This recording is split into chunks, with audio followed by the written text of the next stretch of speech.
자, 서울시 영등포구 대림동 재개발 사업을 한다고 가정을 하고요. 도시 및 주거환경 정비법상 정비사업 절차를 지금 진행을 하고 있는 거죠. 앞으로 서울에서 10년 내에 재개발 재건축이 필요합니다. 10년 내에 재개발 재건축이 필요하면 서울시 정비기본구역으로 일단은 예정구역이 지정이 되고요. 그 예정구역별로 정비구역 수립 시기가 정해져 있죠. 그 예정구역별 정비구역 수립 시기에 도래하면은 관할구청장은 서울시 기본구역에 맞도록 대림동 정비구역을 입안하고 이것을 첨부해서 서울시청에 정비구역 지정을 신청합니다. 서울시장은 서울시 도시구역위원회에 심의를 거쳐서 대림동에다가 정비구역으로 지정해서 고시를 하게 되죠. 자, 이렇게 정비구역 지정이 고시되면 대림동 재개발 사업 시행자를, 즉 조합을 설립해야 되기 때문에 정비구역 지정 고시 후에 대림동 재개발 조합 설립 추진위원회가 구성이 돼요.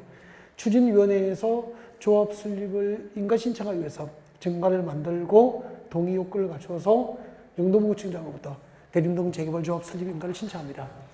인가를 받고 30일 내에 등기함으로써 대림동 재개발 조합이 법적으로 성립하게 됩니다. 조합은 대림동 재개발 사업 시행자로서 대림동 재개발 사업 시행계획을 작성해서 영등포구청장부터 인가를 받습니다. 구청에서 인가를 고시하면 그 인가 고시로부터 며칠? 120일 내에 분양 신청 기간 등이 조합은 토지 등 소유자에게 통지되고 일간 신고를 통해서 분양 공고가 있게 됩니다.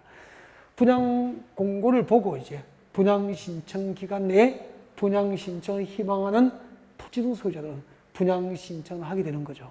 이렇게 분양 신청 기간이 종료된 때 분양 신청된 현황을 기초로 분양 처분할 내용을 계획을 하게 됩니다. 무슨 계획이죠? 관리 처분계획이 되는 거죠.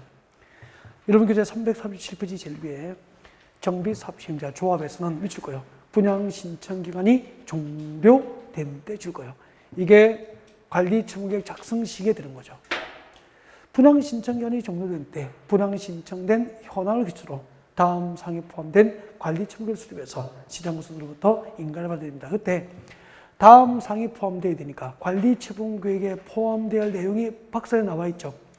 1번부터 한 8번까지는 암기하셔야 돼요. 적어도 1번부터 7번까지는 암기를 꼭 하셔야 됩니다. 그래서 1번부터 8번까지 일단 암기라고 적고 암기해야 될 거 1번 밑줄 긋죠. 분양 설계 2번 분양 대상자의 주소와 성명 3번 분양 대상자별 분양 예정인 대지나 건축물의 추산액 5번 줄 긋죠. 분양 대상자별 종전 토지와 건축물의 명세 및 사업 시행 인가 고시가 있은 날 앞뒤로 가로 사업 시행 계획 인가 고시가 있은 날 기준으로 산정된 가격 6번 줄 긋죠. 정비 사업비 추산액 및 그에 따른 조합원의 부담 규모, 부담 시기 7번 줄 긋죠.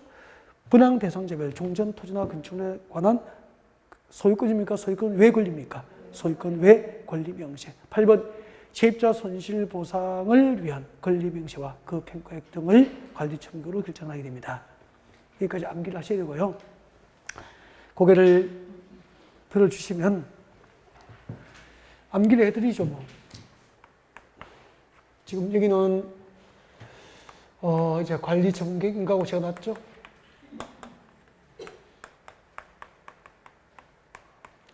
인가고시가 납니다. 여러분 관리 처분계획 인가가 고시되면 그 다음 절차가 뭐라고 했죠? 공사 착수, 공사를 시작하게 돼요. 그러니까 재개발 재건축할 때 공사 착수를 위한, 공사 시작을 위한 마지막 행정적 절차가 뭐죠? 관리 처분계획이에요. 그럼 여기는 대림동 재개발 구역이에요. 기반시설 열악하고 노후불량 건축으로 판정된 건물이 밀집이 되어 있겠죠. 네, 이렇게 되어 있습니다. 이 동네에 평택에 살고 있는 갑순씨가 갑돌이가 투자 목적으로 대림동에 빌라 24평 대지 지분 12평짜리를 하나 샀죠. 그럼 평택에 살고 있는 갑순씨가 대림동 재개발구에 빌라를 샀으니까 갑은 대림동 재개발조합의 당년 조합원이다. OX? OX? 재개발할 때는 이 동네 토지 소유자, 건축물 소유자, 지상권자는 토지 등 소유자고, 재개발할 때 토지 등 소유자는 사업의 동의 여부와 관계없이 당연히 조합원이잖아요. 그러면 투자 목적이니까 분양 신청해야 하네요. 분양 신청해야 일반 분양가보다 낮게 분양받잖아. 그 일반 분양받은 가격하고 일반 분양가 갭만큼 프리미엄을 얻게 되잖아요. 분양 신청해야 하네요. 프리미엄을 얻기 위해서 분양 신청 기간 내에 분양 신청을 하게 되지. 그때 언제부터 언제까지 분양 신청하세요? 재구매주당 조합원 분담금은 얼마입니다. 이런 것을 통지받잖아. 아까 사업시행 인가고 시간부터 며칠? 120일 내에 토지 등 소유자에게 통지하고 일간신문에 분양 공고가 나게 돼 있는 거야. 그걸 보고 이제 분양신청위원회에 분양 신청을 했단 말이야. 이 분양 신청한 조합원 순 씨에게 101동 3,703호. 괜찮죠? 37층이잖아. 그리고 32평.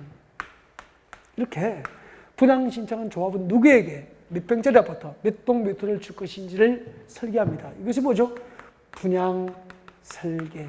그 분양 설계를 내용으로 하는 계획이 관리처분 계획이라. 그래서 337페이지 박산의 동그라미 1번 분양 설계. 분양 설계가 뭐죠? 적으세요. 분양 설계는 동, 호수, 동호수 등을 설계하는 거죠.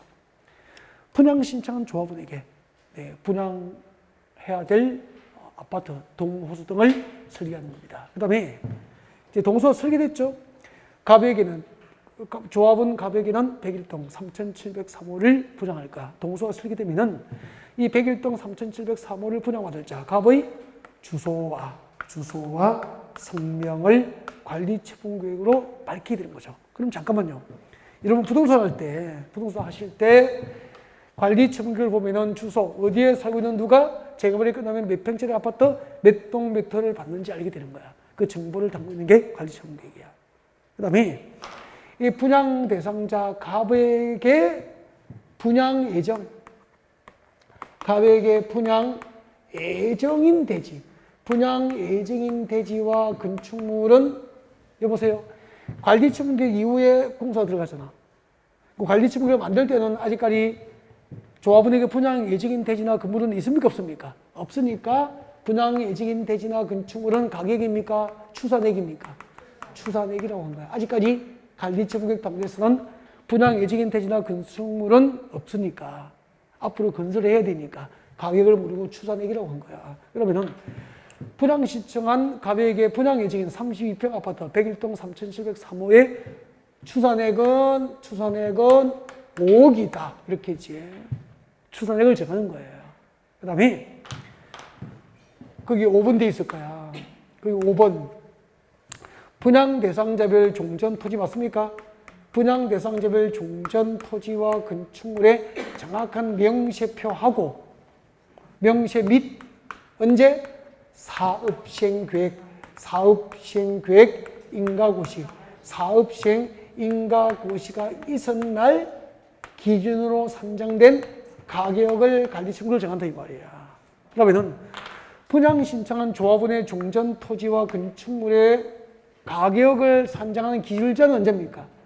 사업시행계획 인가고시가 있으나 기준이야. 그러니까 여러분 아파트 재건축하면은 지금 여러분이 현재 살고 있는 아파트의 가격을 평가해야 되잖아요.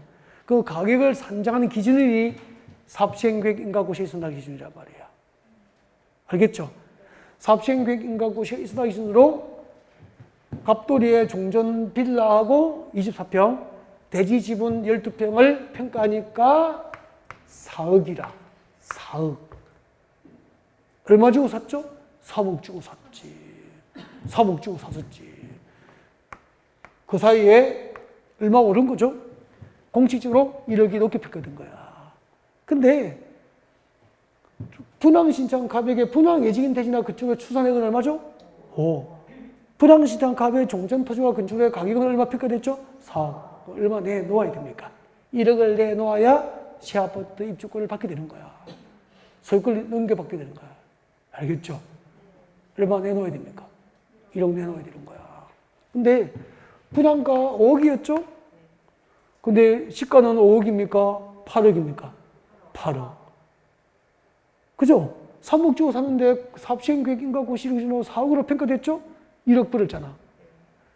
분양가 5억인데 시가는 8억으로 형성되어 있죠? 소유권 이전하자마자 팔아도 뭐죠? 또 3억, 4억이 이익이잖아. 이런 맛으로 하는 거죠, 재개발 투자를. 재건축도 그렇고. 이런 맛이 있으니까 적금 넣는 것보다 훨씬 낫거든. 그래서 다 이거 한 거 아니에요. 옛날에는 90대 중반까지는 투기과열지구 제도 이런 거 도입되기 전에는 분양권 전매가 자유로운 거야.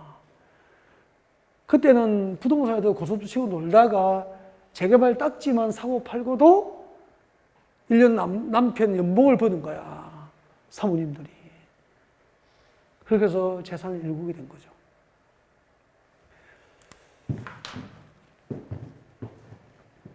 바람직한 건 아니잖아. 그죠?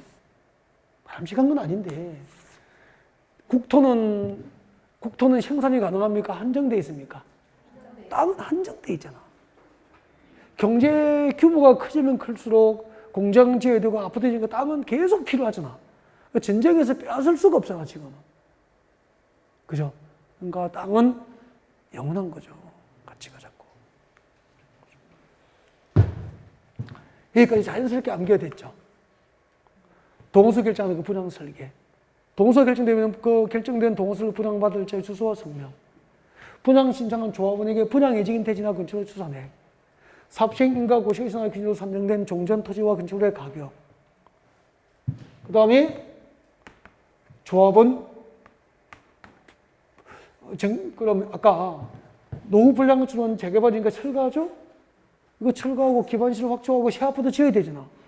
이 비용이 뭐죠? 정비 사업비잖아. 정비 사업비. 관리 청객 단계에서는 공사 시작을 안 했으니까 사업비입니까? 사업비 추산액입니까? 사업비 추산액으로 표현한 거야. 그러면은 사업비가 추산되면은 조합원의 부담 규모, 부담 시기를 결정할 수 있잖아요.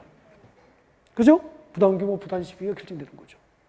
조합원의 사업비 추산액, 조합원의 부담 규모, 부담 시기. 그 다음에 여보세요. 얼마 주고 샀다고요?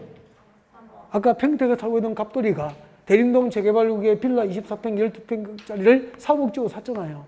현금 1억 가지고 있었죠. 그러면은 2억이 부족하잖아. 전세 놓았겠지. 그럼 이 빌라에는 무엇이 설정됐습니까? 전세권, 보증금, 전세 보증금 1억 받고 전세금 설정됐죠. 나머지는 은행에 대출 받았겠죠. 은행에서는 저당권 설정하겠죠. 그러면은 갑의 분양 신청, 갑의 종전 토지와 건축물에는 소유권만 있습니까? 소유권 외에 권리가 존재합니까? 소유권 외 권리 명세에 관한 사항도 관리 청구를 정하라 이 말. 그러니까 관리 청구를 보면은 봐요.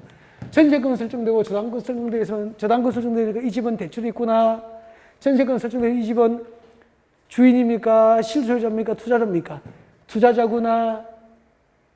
맞죠? 그러니까 투자자니까 이게 재개발 입주 장사할 때 이분은 평택 아파트 팔고 올라갑니까? 프리미엄 얻어서 팔고 내려옵니까? 팔고 내려오겠죠. 전세에 놓거나 매도하게 되는 거야. 그때 전세에 하거나 매도하는 것을 확보하기 위해서 입주 시장이 형성되잖아. 재개발, 재건축하기 전에 그 일청은 전부 부동산들이 한 1년 전부터 들어오기 시작하잖아요. 그러면은 여기 전세 놓고 매도 물건을 내놓는 사람이 내 부동산에 매도 물건과 전세 물건을 내놓게 영업을 해야 되는 거야. 그래서 많은 전세 물건과 매도 물건을 확보하는 공인중개사는 여기서 1등 하는 거예요. 이게 영업이야. 우리 부동산에 팔아주세요. 우리 부동산에 전세 놓아주세요. 누군가가 맡게 되는 거야. 그러기 위해서 주소와 성명을 알았으면 가만히 있어야 됩니까? 영업을 해야 됩니까? 영업. 그때 이제 산청 곡감 사다가 선물도 하고 막 이렇게 해야 되는 거라고. 사과로 하세요. 영주 사과로 하세요. 이렇게 선물도 하고 뭐 명함도 돌리고 친문도 쌓아가고 이렇게 해야 되죠. 그래서 앞으로 평택에 재개발 재건축하면서 입주 아파트 세대수가 한 500세대 이상이면은 놓치면 안 되잖아. 그죠? 그러면은 부동산 사무실이 우리 동네에 있더라도 재개발 재건축하는 데는 항상 분사무소를 내야 되는 거예요. 열었다가 접었다가 열었다가 접었다가 입주시장 끝나면은 권리금 붙여서 팔고 나와야 될 거 아니야. 후배들에게 전부 팔아버려야 되죠. 분사무소를 없애고. 또 다른 입주시장 열었다가 한 1년, 2년 하다가 또 시장 끝나면은 팔고 나오고. 그렇게 해야죠. 분사무소를 내려면은 법인은 가능하지만 법인이 아니면은 안 되잖아요. 자격증이 2개 있어야 되잖아. 그래서 이제 이름을 따고 부동산 하시고 이제 남편들 또 학원에 보내야 되는 거예요. 남편 따게 만들고 또 각시 따게 만들고 이렇게 해서 하나는 본부 정해놓고 하나는 열었다가 접었다가 열었다가 접었다 이렇게 해야 되는 거라고. 순진하게 동네에만 항상 잡고 계시면 안 되는 거예요. 본부 하나. 나머지는 열었다가 접었다 열었다가 접었다. 오산에도 좋은 입주시장이 있으면 반드시 1년 전에 가서 자리 잡고 열어야죠. 맞죠? 열었다가 접었다 열었다가 접었다. 사장, 소장 월급 많이 주고 잘하는 소장 딱 모셔놓고 자기는 사장님은 이런 거 해야 되는 거야. 실장님 잘 앉혀놓고 열었다가 접었다 열었다가 접었다가 이럴 거 작업하고 물건 좋은 거 경매 물건 좋은 거 있으면은 그죠? 이런 곳에 사람 붙일 수 있고 이렇게 재미있으시겠어요. 부동산 다 했어요. 소유권 후에 권리 명시까지 했죠? 세입자 손실 보상을 위한 명세 및 그 평가액 등을 관리 청구를 합니다. 지금까지 관리 청구 내용을 다 설명드렸는데 잠깐만요. 여러분이 만약에 재개발 그 영동구 대림동 재개발 위에 투자를 한 갑돌이라면은 금방 관리 청구 중에서 제일 중요한 게 뭐죠? 분양 설계 아닙니까? 내가 분양 신청하고 아파트 몇 평짜리 몇 동 몇 호를 받는지가 제일 중요한 거 맞죠? 똑같은 32평이어도 여기요. 동수가 6개야. 조망거리 좋은 101동, 102동, 103동이 계시는 거 맞잖아. 37층이 좋아요. 37층이 좋아요. 1층이 좋아요. 37층은 좋잖아요. 이걸 설계하는 게 분양 설계잖아. 분양 설계를 할 때 예쁘니까 조망거리 좋은 102동, 102동에 예쁘니까 37층 주고 나처럼 못생기면은 저 뒤에 106동 1층 주고 옆에 쓰레기장이고 말이 돼요? 안 돼요? 안 되잖아. 모든 조합원이 인정할 수 있는 객관적 기준으로 분양 설계 동수가 결정돼야 되겠죠. 법을 만들었잖아. 우리 지난주에 환지를 설계할 때는 종전 토지하고 새로 환지를 토지의 위치, 지목, 면적, 토질, 수리, 이용상 환경 7가지를 기준으로 해야 되죠. 무슨 원칙?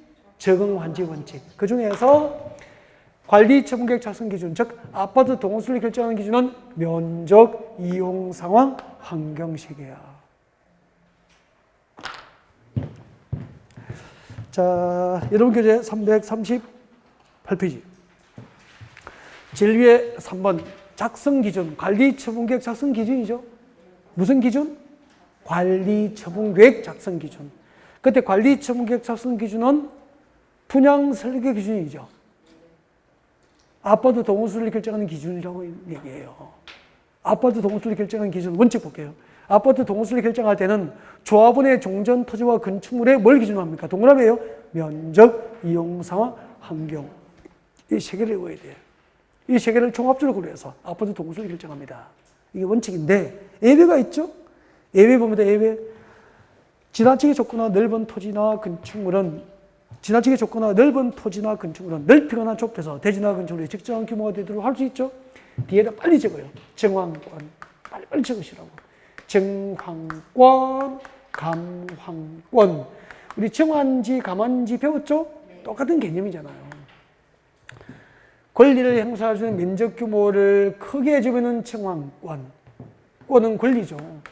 권리를 행사할 수 있는 면적 규모를 종전 규모보다 작게 해서 분양 설계가 이루어지면 감황권. 그리고 아까 갑순이는 24평 빌라였잖아. 32평 아파트를 받았죠. 권리를 행사할 수 있는 면적 규모가 크게 됐죠. 감황권입니까? 정황권입니까? 정황권이 되는 거라고. 다음 내려와요. 너무 좁은 토지나 건축물 밑줄 거예요. 너무 좁은 토지나 건축물 밑에 적어요. 예를 들면 알박기 들어보셨습니까? 땅 2평 사놓으면 집 지을 수 있어? 없어? 없죠. 그래도 토지 소유권자라고 아파트 분양권 달라고 하는 거야. 이렇게 알박기 하신 분은 분양권 줍니까? 너무 작은 토지입니까? 너무 작은 토지는 투기 목적이죠. 알박기 한 거잖아. 이런 분은 입주권을 교부합니까? 현금 청산합니까? 현금 청산. 다음 줄 거예요. 정비구역 지정 후 분할된 토지를 지정한 자. 정비구역 지정 후 분할된 토지를 지정한 자. 잠깐만요. 정비구역 지정할 때는 한 필지인데 그 이후에 네 필지로 분할된 것을 다 샀어. 이거는 뭐죠? 실소유자입니까? 투기꾼입니까? 투기꾼. 밑에 제가 투기꾼이라고. 이렇게 너무 좁은 토지나 건축물, 알박기를 했거나 정비구역 지정 이후에 분할된 토지를 지정한 자, 즉 투기꾼은 입주권 교부합니까? 현금 청산합니까? 그 권리를 현금 청산해서 쫓아내게 되는 거예요. 그 다음에 디귿 앞에 적어요. 입체환지라고 적어요. 입체환지는 택지를 주는 겁니까? 건축물입니까? 아파트, 건축물의 일부와 공유지분이 교부되는 거 맞죠? 네. 재개발할 때 토지 소유권만 가지고 있는 사람에게는 땅을 안 주고 땅 대신에 건축물의 일부와 공유지분이 교부되는 특례가 있다 이 말이에요. 이것을 뭐라고 하죠? 입체환지. 내려와요. 리얼분의 분양설계 동그라미. 분양설계가 뭐죠? 이꼴 동호수를 설계하는 거잖아. 관리청계 중에서 아파트 동호수를 결정하는 분양설계는 줄 거예요. 이거에 대해 분양신청기간이 시작하는 날이 아니고 분양신청기간이 만료하는 날 기준으로 수료합니다.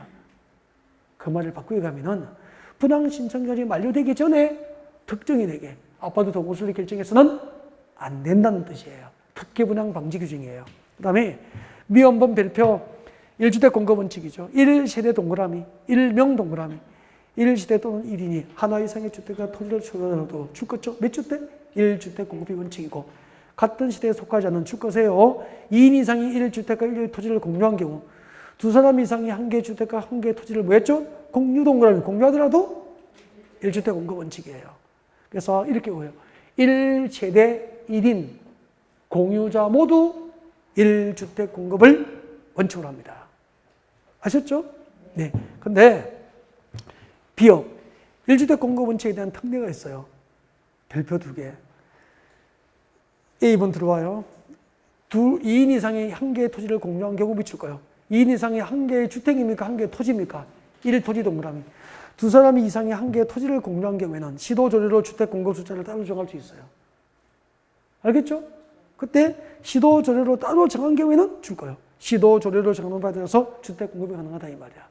두 사람 이상이 한 개의 토지를 공유한 경우에는 주택 공급 숫자를 시도조례로 정할 수 있죠. 시도조례로 3주택 정하면은 3주택. 시도조례로 5주택 정하면은 시도조례로 정하는 바에 따라서 5주택까지 공급이 가능하다 이 말이라. 알겠죠? 꼭 기억해야 돼. 두 사람 이상이 한 개의 토지를 공유한 경우에는 1주택 공급 원칙에 대한 특례로서 조례로 정한 수만큼 공급할 수 있다. 아셨죠? 시도조례로 주택 공급 숫자를 정한다 이 말이에요. 다음 내려와요. B번 암기해야지 뭐. 다음 중 한 개 해당하면은 그 토지 등 소유자는 소유주택 수만큼 공급할 수 있어요. 소유주택 수만큼 공급할 수 있는 경우가 점이 3개 보이죠? 외워야지 뭐. 과밀 억제권역에 위치하지 않은 재건축 사업의 토지 등 소유자 줄 거예요. 과밀 억제권역에 위치하지 아니했으니까 중심지입니까? 외곽지입니까? 외곽지야. 외곽지는 투기 가능성이 없잖아요. 그래서 과밀 억제권역에 위치하지 아니한 재건축 단지의 토지 등 소유자는 소유주택 수만큼 공급할 수 있어요. 그 다음에 줄 거예요. 근로자 숙소, 기숙사 용도로 주택을 소유하고 있는 토지 등 소유자. 국가 등은 투기를 하지 않기 때문에 국가, 지자체, 주택공사는 1주택 공급 원칙에 대한 특례로서 소유주택 수만큼 공급이 가능하다는 얘기입니다. 그 다음에 C번의 가격범위 동그라미의 가격범위, 종전 토지나 건축물의 가격범위, 그리고 종전주택의 주거조류 면적 범위 동그라미예요. 분양신청한 조합원의 종전 토지나 건축물의 가격범위 혹은 주거조류 면적 범위 안에서 계속 줄 거죠. 2주택 공급이 가능하고요. 계속 줄 거예요. 이중 1주택은 주거조류 면적 60정도 이하로 공급하고요. 이 경우 60정도 이하로 공급하던 주택은 앞으로 소유권 이전고시에 있으나도 몇 년 동안? 3년 동안 전매 제한을 받게 돼요. 고개 들죠. 분양신청한 아까 대림동의 재개발구역에 분양신청한 갑돌이의 종전 토지나 건축의 가격이 얼마죠? 4억. 갑의 종전 토지, 분양신청 갑의 종전 토지와 건축의 가격이 4억이면 4억 범위 안에서는 갑에게 2주택 공급이 가능한 거야. 알겠죠? 24평 아파트 3억짜리 한 개 하고 18평 아파트 1억짜리 한 개 하고 4억 넘지 않았죠? 이렇게 분양 신청한 조합원의 종전 토지나 건축물의 가격 범위 안에서 혹은 종전 주택의 주거주 면적 범위 안에서 2주택 공급이 가능하고 단 둘 중 하나는 주거주 면적이 얼마 이하야 됩니까? 60주부터 이하여야 되고 60주부터 이하로 공급된 것은 앞으로 몇 년 동안? 3년 동안 전매 행위를 할 수 없다 그 뜻이야. 이해가 됐습니까? 네. 다 읽고 지나가면 되죠. 그 다음에 D번 봐요. 과밀 억제권역 동그라미예요. 수도권 정비교육급상 과밀 억제권역 안에 위치한 재건축 사업 동그라미예요. 재건축 사업. 과밀 억제권역에 위치한 재건축 사업은 토지등 소유자가 줄 거예요. 토지등 소유자가 소유한 주택 수범위 안에서 몇 주택까지? 3주택까지 가능해요. 아까 과밀 억제권역에 위치하지 아니한 재건축 단지는 외곽지였잖아. 외곽지 재건축 단지의 토지등 소유자는 소유 주택 수만큼 공급할 수 있죠. 근데 과밀 억제권역 안에 재건축 단지의 토지등 소유자는 토지등 소유자가 소유한 주택 수 범위 안에서 3주택까지 공급이 가능하다 이 말이라. 단 조건이 있어. 뒤에 봐요. 가로 안에 줄 거죠. 투기알지구나 조정 대상지로 지정되어서 최초로 사업시행계획 인가가 신청된 재건축 단지는 3주택 공급 대상입니까? 제외입니까? 제외. 다음 내려와요. 관리청구에 작성 시 재산평가방고 동그라미 1번 재산평가방고가 나와 있습니까? 기억번 별표 줄 거예요. 재산을 평가할 때는 기억번 줄 거죠. 감정평가법인 등 중에서 다음 구분에 따른 감정평가법인이 평가 금액을 산술평가단이 정한다. 다음 구분은 박사는 A와 B 맞습니까? A와 B의 구분에 따르는 감정평가법인 등이 평가 금액을 산술평가에서 가격을 결정하게 됩니다. A, B를 구분해서 암기하셔야 됩니다. A, B. 주관경개선사업과 재개발 사업 동그라미예요. 주관경개선사업과 재개발 사업은 줄 거죠? 지랑구수 등이 선정계약한 2인 이상의 감정평가법인 등이 평가 금액을 산술평가에서 가격을 재산을 평가하게 되고요. 재건축은 줄 거죠? 시당구수 등이 선정계약한 1인 이상의 감정평가법인과 조합 총회 의결로 선정계약한 1인 이상의 감정평가법인 등이 평가 금액을 산술평균해서 가격을 결정하게 됩니다. 이거 설명할게요. 이제 고개 들어보세요. 고개 들어보세요. 대림동 재개발구역에 평택에 살고 있는 갑돌씨가 빌라 24평 대지집은 12평을 3억에 투자 목적으로 산 거 맞죠? 그죠? 이걸 관리처분계획으로 사업시행계획 인가고시가 있은 날 기준으로 갑의 종전 토지와 건축의 가격을 평가한 게 얼마라고? 4억이잖아. 갑에게 분양 예정인 대지나 건축 추산액은 얼마죠? 5억이잖아. 그러면은 갑의 종전 토지와 건축물의 가격이 5억으로 평가되면 분담금을 하나도 내지 않고 5억짜리 아파트 만들 수 있잖아. 그럼 여러분이 투자자라면은 여러분의 재산이 종전 토지와 건축물의 가격이 낮아야 됩니까? 높게 평가돼야 됩니까? 높게 평가돼야 되는 거야. 그래서 그때 여러분의 재산을 평가할 감정평가법인을 구청에서 선정하는 게 좋습니까? 여러분이 정하고 싶습니까? 여러분이 정하고 싶죠? 그래서 법을 만들었어. 한번 봐요. 재개발, 재건축할 때 조합원의 재산을 평가할 때는 여러분 아파트 재건축할 때 여러분의 가지고 있는 아파트 가격이 높게 평가돼야 되나? 그 가격을 평가할 때 봐요. 재개발하고 주거환경 개선 사업은 공익 사업으로 봐요. 재개발하고 주거환경 개선 사업은 공익 사업이라. 알겠죠? 공익 사업이니까 재개발하고 주거환경 개선 사업할 때 조합원의 재산을 평가하고 토지 등 소유자의 재산을 평가할 때는 일방적으로 시장, 군수 등 서울 광역시는 구청장이잖아. 시장, 군수 등이 선정 계약한 감정평가법인 매입 2인 이상의 평가 금액을 산술평균해서 가격이 결정되는 거야. 재산이 평가되는 거야. 그러면 조합원들, 재개발 조합의 조합원들은 감정평가법인 선정에 참여해 안 해? 안 하고 시장, 군수 등이 선정 계약한 2사람 이상의 감정평가법인 등이 평가 금액을 산술평균해서 재산이 평가되는 거야. 근데 잠깐만, 재건축은 공익사업입니까? 조합원입니까? 조합원의 이익을 위해서 하는 거잖아. 여러분 아파트 재건축을 지역의 공공을 위해서 하지는 않잖아. 조합원의 이익을 위해서 한단 말이야. 근데 재건축할 때 조합원의 재산을 평가할 때 시장, 군수 등이 일방적으로 감정평가법인을 선정하면 조합원이 반발하는 거야. 그래서 재건축할 때는 시장, 군수 체계에서 몇 인? 1인 이상. 조합이 전부 참석하는 행위가 총회잖아. 종합 총회 의결로 선정 계약한 1인 이상. 그럼 잠깐만. 재건축할 때 조합원의 재산을 평가할 때 구청에서 1인 이상이니까 두 사람을 선정할 수 있죠. 그러면은 총회 의결로 몇 인? 두 사람. 합하면은 4인이 평가금을 3주 평균하는 거야. 그러면은 재개발하고 주거환경연사의 재산 평가 방법하고 재건축의 조합원 재산을 평가하는 방법이 같습니까? 다릅니까? 다르니까 비교해서 암기하면 되잖아. 이해가 되죠, 이거? 그 다음에 자꾸 늘어나요, 이렇게. 자꾸 늘어나는데 와요. 여러분 이제 343페이지 와요. 343페이지 오시면 관리처분계 인가구제 효과와 임차권자 등 권리조정 나와 있습니까? 343페이지 맨 밑에 여기 별표하셔야 돼. 별표하시고 관리처분계 인가구제 효과 지금부터 줄 거예요.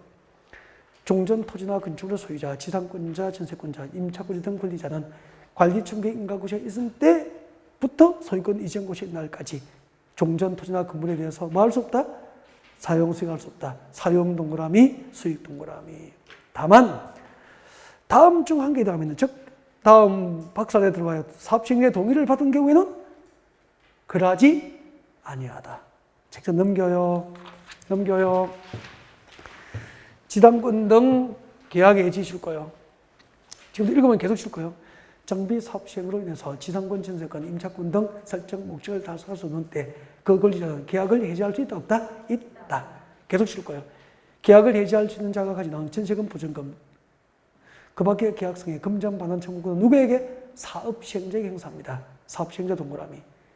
계속 줄 거죠. 금전 반환 청구권의 행사로 해당 금전을 지급한 사업시행자는 토지 등 소유자에게 이를 구상할 수 있다. 구상권 행사는 누구에게 하죠? 토지 등 소유자. 그리고 기존 건축물 철거, 저 밑에 큰 4번 내려와요. 큰 4번에 기존 건축물 철거 줄 거예요.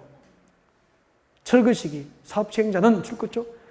관리 처분 계획 인가 후 기존 건축물을 철거해야 한다. 밑에 적어요. 원칙. 재개발, 재건축할 때 기존 건축물을 철거하는 시기는 언제죠?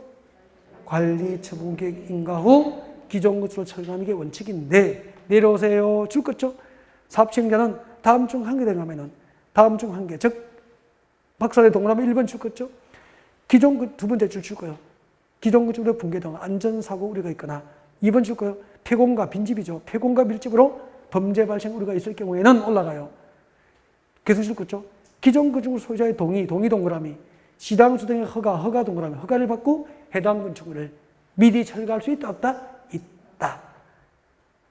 1번이 원칙이고 2번이 예외가 되는 거예요. 여기까지를 설명할 거예요, 지금부터. 여기까지를 설명드릴 거예요. 보게 되세요. 보여주세요. 설명드리겠습니다.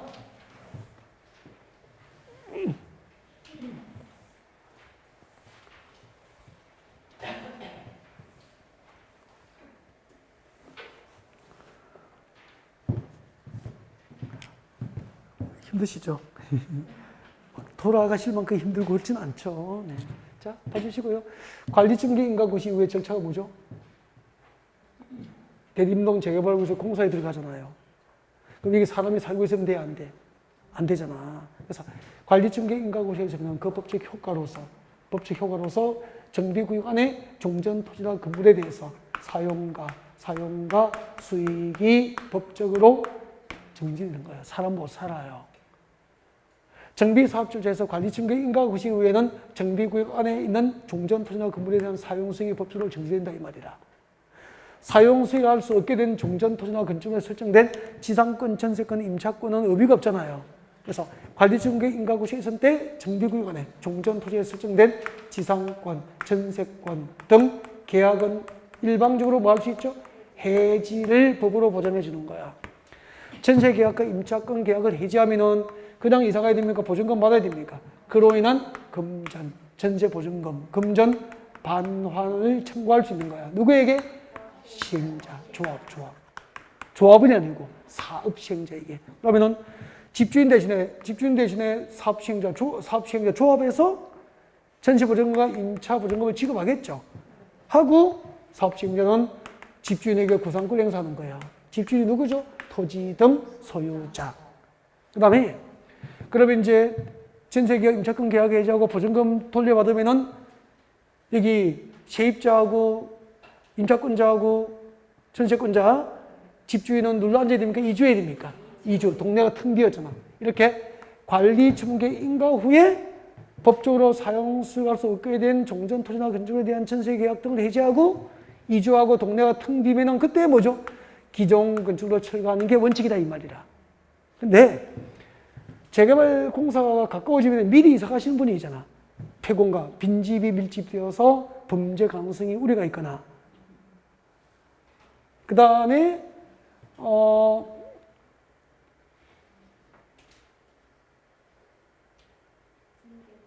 건축물의 붕괴 등 안전사고 우려가 있으면 항상 거기 앉아. 이렇게 건축물의 붕괴 등 안전사고 우려가 있으면은 뭐 해야 되죠? 이걸 철거하고 이제 미리 철거할 수 있게 됩니다. 관리청구 인가전 건축물 소유자의 동의를 얻고 시장구세 철거받고 미리 철거할 수 있는 거야. 건축물의 붕괴 등 안전사고 우려가 있거나 폐공과 밀집으로 범죄 가능성이 있을 경우에는 관리청구 인가전 건축물 소유자의 동의를 얻고 시장구세의 허가를 받고 미리 철거할 수 있다 없다? 있다. 여기까지 합니다. 철거했어. 보세요. 철거를 했어요. 대림동 재개발과 기존 건물 다 철거했어요. 하고 도로 등 기반 시설 새로 확충하고 재개발 아파트 다 짓는 거 이제 재개발 아파트 짓고 공사 끝났어. 끝나면은 마무리. 공사 완료 보고서를 만들어서 준공인가를 신청해요. 준공인가를 신청합니다. 인가 고시된 사업시행계획대로 틀림없이 공사 완료되면 준공인가를 하고 공식적으로 공사 완료를 고시하는 거죠. 잠깐만요. 무슨 공사 끝났죠? 도시개발입니까? 재개발입니까? 대림동 재개발 공사 끝났잖아. 끝났다는 것은 기존 건물 철거하고 새 아파트 다 지었다는 거야. 그러면은 그 아파트는 어떻게 되죠? 새로 조성된 대지나 건축의 소유권을 잔금을 마친 조합원에게 이전하여 고시합니다. 소유권을 이전하여 고시하고 구청에 보고합니다. 이것을 소유권을 이전하여 고시하고 보고하는 것을 네 글자로 바꾸면 이꼴 분양 처분이라고 부르는 거예요. 이렇게 소유권 이전이 고시되면은 소유권 이전 고시가 있은 날이 아니고 그 다음날, 소유권 이전 고시된 다음날 잔금을 마치고 소유권을 이전받은 조합원은 새 아파트 소유권을 취득하게 되는 거예요. 그리고 소유권 이전이 고시되면 지체 없이 시행자의 신청과 촉탁에 의해서 분양 등기가 이루어지게 됩니다. 여기까지가 정비 사배 절차예요. 한 2번 정도 들어야 좀 감이 잡힐 거예요. 그래서 오늘 듣고 한번 인터넷 강의로 다시 들으시고 그렇게 해서 5월달에 오시면 될 것 같아요. 다음 주에는 이제 건축법으로 진도를 준비하겠습니다. 고생하셨습니다.